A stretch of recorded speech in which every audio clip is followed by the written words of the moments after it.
Hey guys, thanks for joining me, and if you like what you see, please subscribe.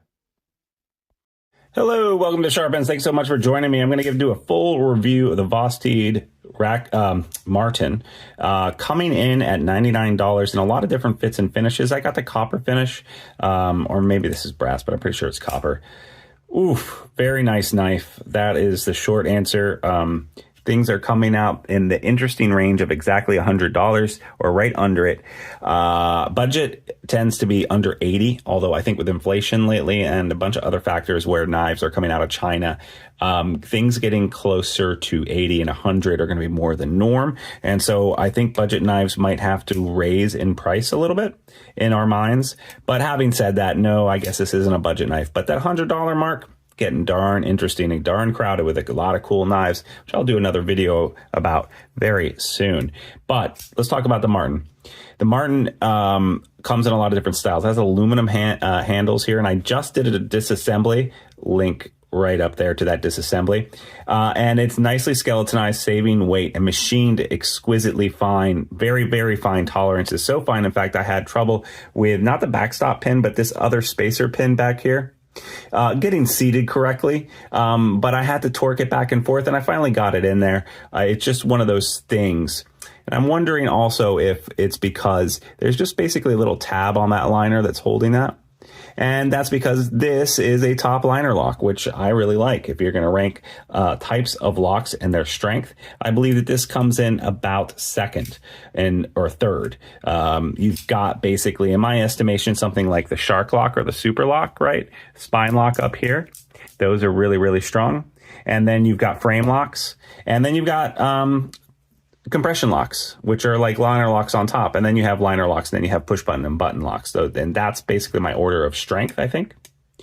But this action is incredible, and the compression lock is actually actuated with a button here, which is nicely jimped up top here, and it just drops shut so nicely. It drops shut actually better now that I've maintained it, opened it, oiled it, got that grease out and stuff like that. I did use it for a good couple of weeks. It was my primary carry getting ready for this review. So I can say with confidence that the action and the accessibility is great. One of the reasons I like this knife is just a little bit smaller than your average knife.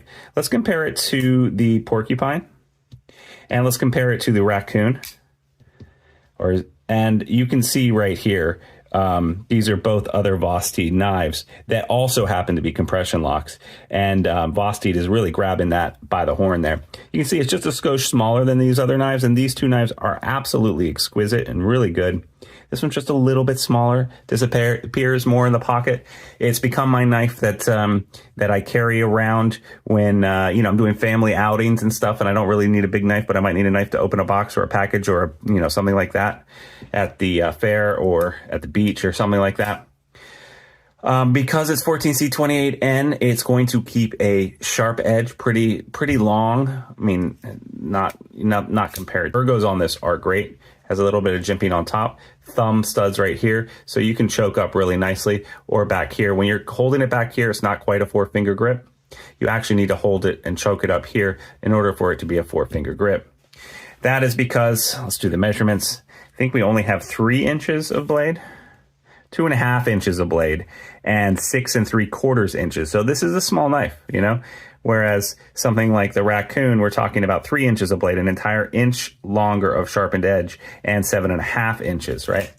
So like I said, just a step down. Usually I don't like just a step down, but because of the milling on this and the way that this aluminum feels back here, the way that it just feels really nice.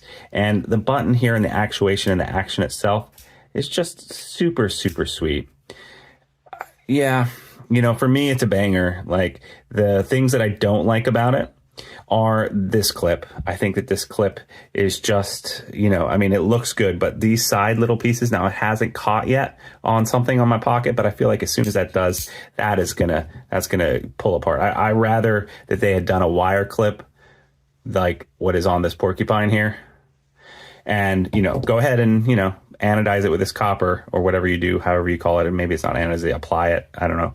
But I much rather a nice thick wire clip like this than a skeletonized, bent piece of metal like that, which just seems doomed to failure. So this is the big part of it that I don't like. It looks sweet, but it's not sweet.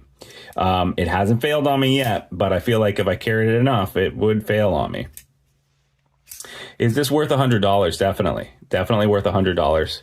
By the way, I hope you liked, smashed, and turn on notifications. And as always, thank you to my Patreon supporters. You guys are the best. Definitely worth it.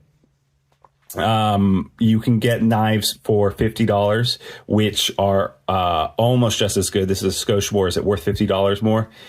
You know, that's up to the beholder, especially because 14C28N can be gotten for $50 these days.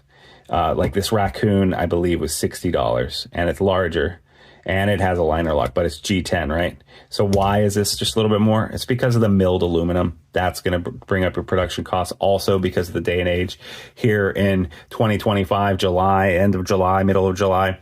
We're talking about tariffs. We're talking about just the state of the world right now. Things coming out of China are going to be more expensive. So I think a combination of better scale material, tight tolerances, well machined and made, coming from China.